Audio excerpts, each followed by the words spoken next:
大家好，我是俊谷，我现在是在平遥古城。今天我们来参观一下平遥古城首富的家马家大院。这是古城的西南角。昨天呢，我是从古城的南门进入。今天呢，我们走一走西门。这是古城的护城河啊，下面的水啊，现在还是冰的，一点都没有化。马家大院是平遥古城的4大家族之首啊，他们家的房子呢，也是古城里面的第1大古宅。这就是古城的西门吗？看起来有点不像啊，可能在这下面呢还有一个门哦。我现在才走到这个门呢，这个门呢是叫做永定门。正西门呢是在这里，你看这里是西大街嘛。山西这几天的天气啊已经好很多了，白天呢基本上都有5、6度了，但是晚上呢还是零下啊。这里就是凤仪门了。里面这个位置呢就是瓮城，但是不知道为什么啊，它整个瓮城呢是没有开门的，这就有点奇怪了。只有在这个瓮城的两边呢，各有一个小门。你看这里呢是有一个小门，另外一边呢也是小门。原来凤仪门呢是在这个位置啊，但是刚刚我下去了，看到大门紧闭，还是要到这边呢进去。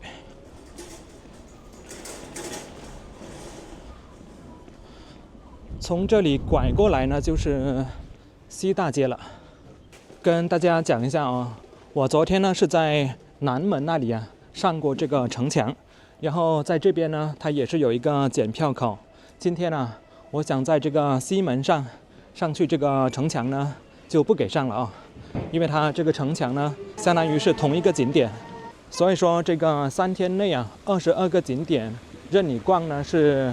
每个景点呢只能去1次。我发现这个古城里面呢是有很多这样的铁架子啊，上面看起来好像是轨道，一直从古城的外面呢是延伸到古城的里面，甚至有很多那些巷子里面呢也是有这种临时桥架。这条西大街啊和南大街不一样的是，这边呢可以骑摩托车进来，而南大街呢仅仅就是步行街。这里就是一条分界线了，从那一条分界线进来之后呢，就是古城的保护区了。你看这里面呢就是步行街啊，没有电动车、摩托车。这里就是南大街和西大街的交叉路口了。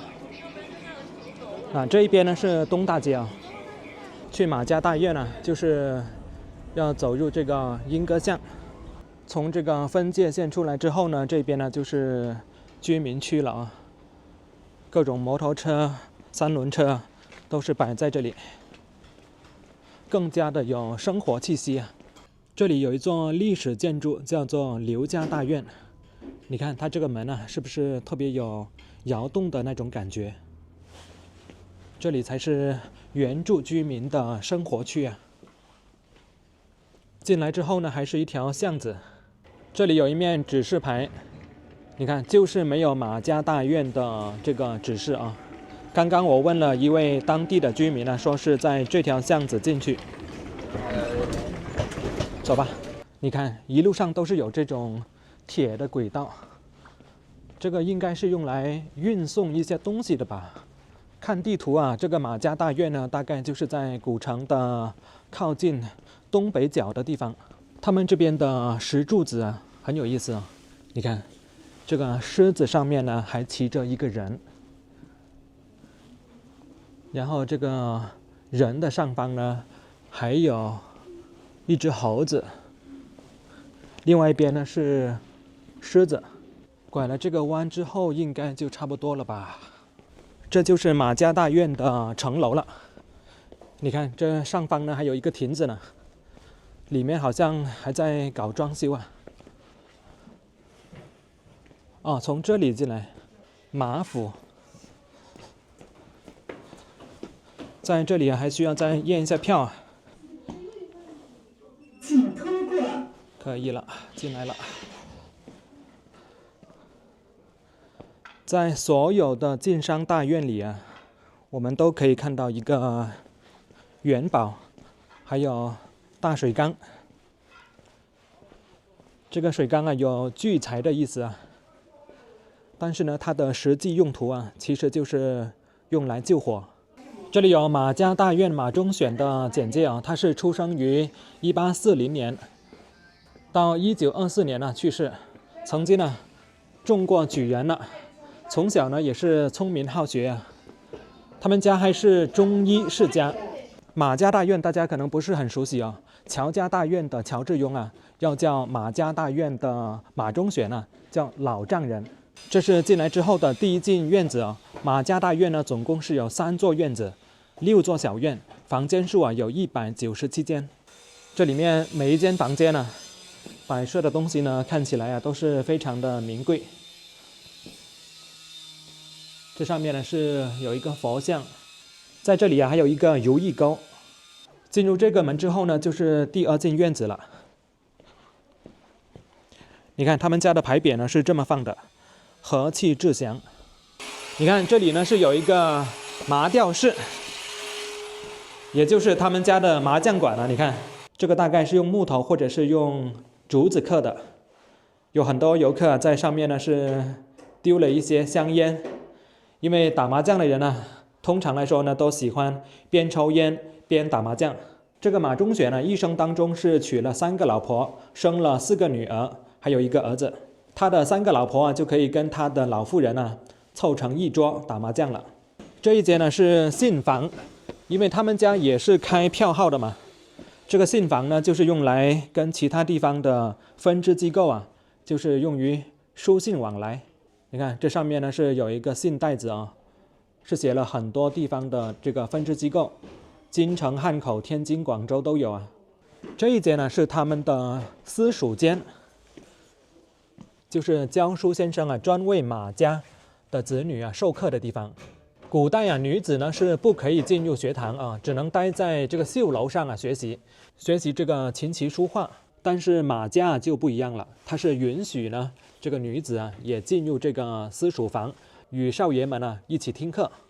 这一间呢是书斋，是马老太爷啊看书的地方。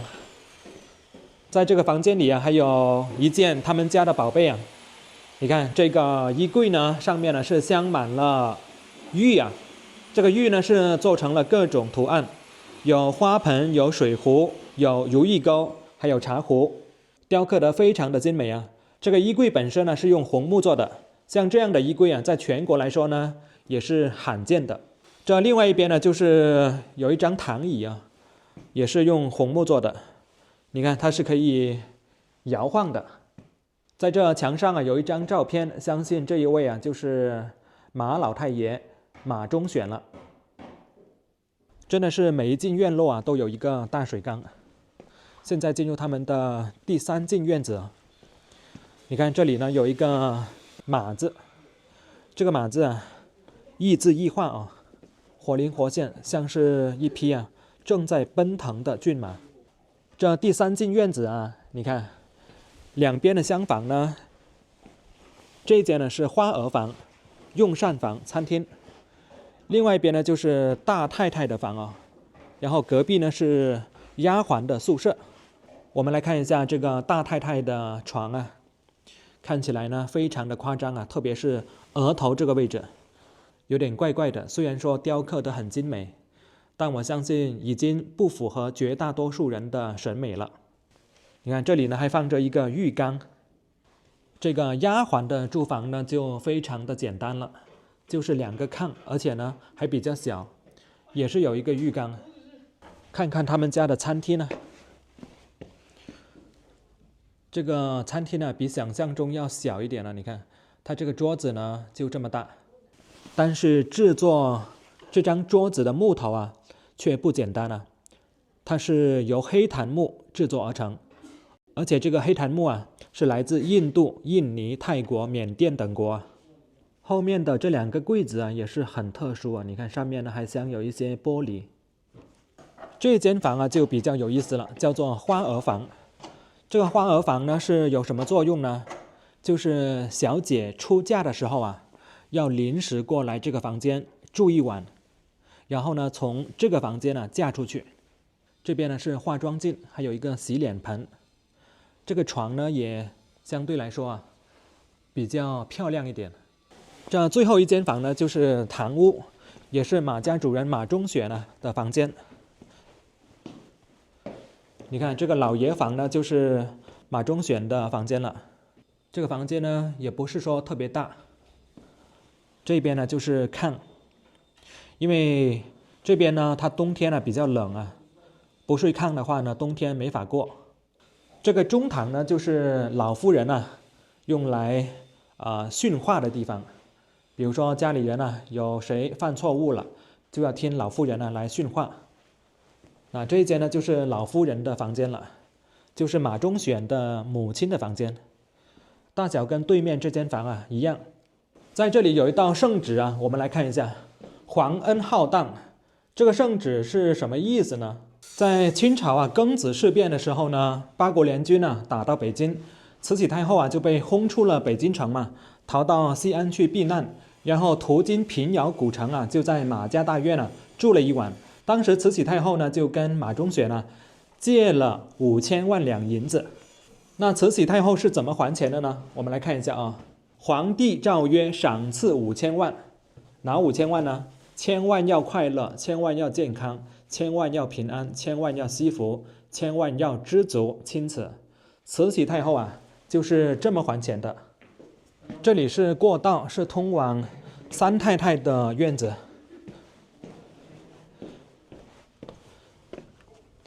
你看这条走廊里面还有茅房。哇，以前的茅房就是这样子的哇，一阵风吹来，这个味道一言难尽这是房子的后面了。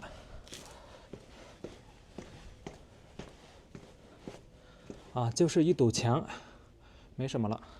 这一间是磨房，磨面用的。还有一些农用具你看这个车子有点意思有点像自行车。储粮室，这个就是灶房了。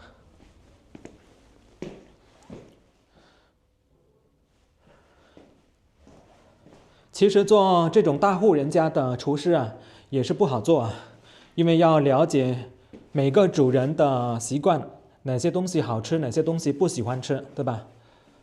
在这个厨房里面呢，怎么还会有这种做鞋子的模具呢？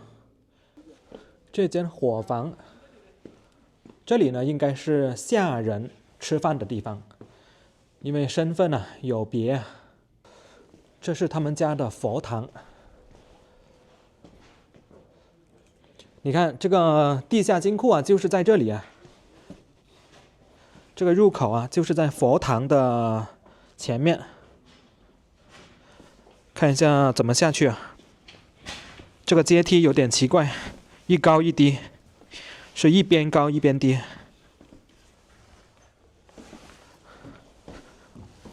哇，里面好昏暗而且呢，过道特别窄。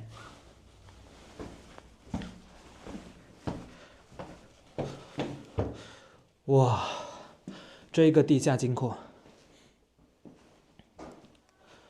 这里还有财神爷呢，关公。这一箱箱的银子，在另外一边呢还有铜钱呢。还有一些游客是丢了一些钱进去这么大的金库，都说他们家的银子拉都拉不完，填也填不满，说的就是他们家的金库特别大。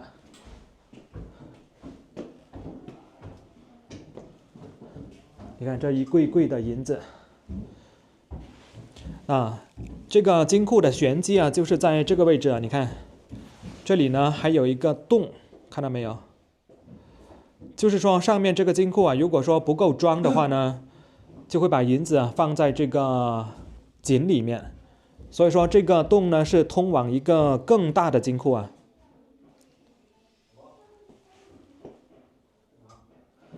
所以说他们家的银子是拉都拉不完，填也填不满从这边上去了，这个阶梯也是一高一低。啊，走这种阶梯不习惯了，很容易磕到脚。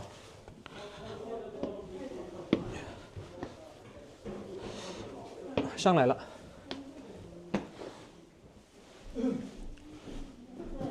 哎，这又是什么地方了？这是刚刚进来的那个入口。你看这两边呢是摆放着各4个铜像，这是八仙过海啊，过天啊，这边过去就是厨房的那条巷子了。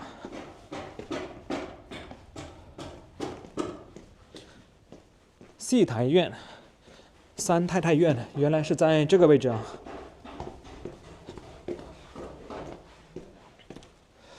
这一间呢是二太太的房间了。那么这间房呢，它位置啊比较偏，原因呢就是它是属于包办婚姻嘛，婆媳关系啊不是很和，所以呢就坐落在这个比较偏的位置啊。她生有2个女儿，大小姐是嫁到祁县的乔家，这个乔家啊就是乔家大院的乔致庸，所以大家看他们家的这个房子呢，也是挂着这块牌匾呢，跟乔家大院那一块呢是一样的。都是慈禧太后给的福种蓝环。这是二太太的房间，我们进来看一下啊。你看这只骆驼是不是非常的精美呢？陶瓷的啊。你看这里呢还有一个缩小版的犀牛望月镜，我们上一次啊在乔家大院呢看过，但是呢比这个要大得多啊，那个足足有1吨重，这个相当于啊迷你版的。婆媳关系不好，但是他的女儿嫁得好。这一边呢是马家醋园，山西这边的醋啊相当出名啊。马家镖局啊，来看一下啊，他们家的这个镖局呢是专门护送自己家的镖，别人家的镖呢不接啊，因为他们呢业务太多了。你看比较大的镖呢，就是用这种镖车啊，2轮的镖车。如果说是比较小的东西呢，就用这种独轮车。大家来看一下这个标志啊，是不是特别的形象呢？金字旁旁边呢是一个票字，用武器来保护这个票子。另外一边呢就是一坛坛的醋，这个大家应该很熟悉啊，在南方呢也是有很多一样的东西，只是他们家的这个呢装饰得非常的精致，豪华很多啊。他们家三太太啊，就是住最后面这间房。你看正对面呢，就是二太太住的啊。现在进来这边，这边的院子呢，它这个中间的天井呢，就比较长，一直延伸到这边。这间呢，就是三太太房了。他们家的镇馆之宝啊，大家绝对想不到，就是这个柜子。这个柜子啊是叫做兜柜，它的设计啊非常的精巧，2层的柜面可以翻动，里面是设置了双重密码还有暗锁，要打开这个柜子啊要2个人配合才可以，这个是责任到头，相互监督，确保安全啊。你看这个柜子啊，这里有一个钥匙孔，这边也有一个，上面还有一个，但是想不明白啊，它这个密码呢是怎么设置的？你看这个房间里面呢，两边呢各有2个非常名贵的柜子啊，这里有2个。先来看一下这边这2个，这都是紫檀木雕刻而成的柜子啊。你看这个木头呢非常的黑，上面呢是雕了龙的图案。这个锁呢是铜制的。我上次在孔祥熙故居那里啊，也看到过2个非常类似的柜子。现在过来这边看一下啊，这2个柜子呢也是非常的漂亮，而且这上面呢还镶有玻璃。这个玻璃呢是上面呢是凹凸不平啊，所以呢它只能透光，但是呢看不清里面的东西。这上面呢是一只凤凰的雕刻。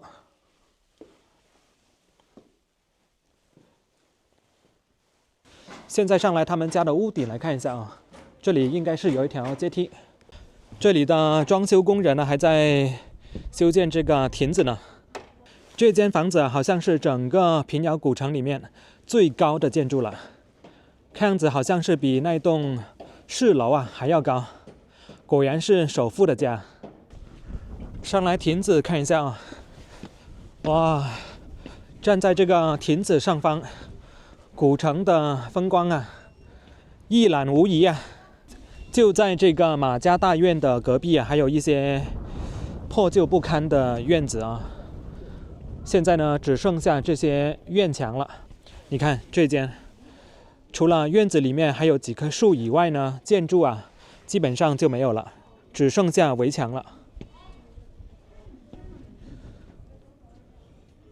远处的高楼大厦和这个古城的对比，新旧交替。这一边呢就是马家大院的主院了。你看它虽然看起来呢也像是四合院，但是跟北京的四合院呢差别很大哦。北京的四合院呢，它中间的这个天井呢是接近正方形，他们这边呢是长条形的，而且它这个屋顶呢，这个面坡呢也是半面坡，所以四面的屋顶呢，它这个下雨的时候呢，都会把水聚到中间，这个是叫四水归潭啊。马家大院这条视频呢，就跟大家分享到这里，我是俊谷，我们下一次再见，拜拜。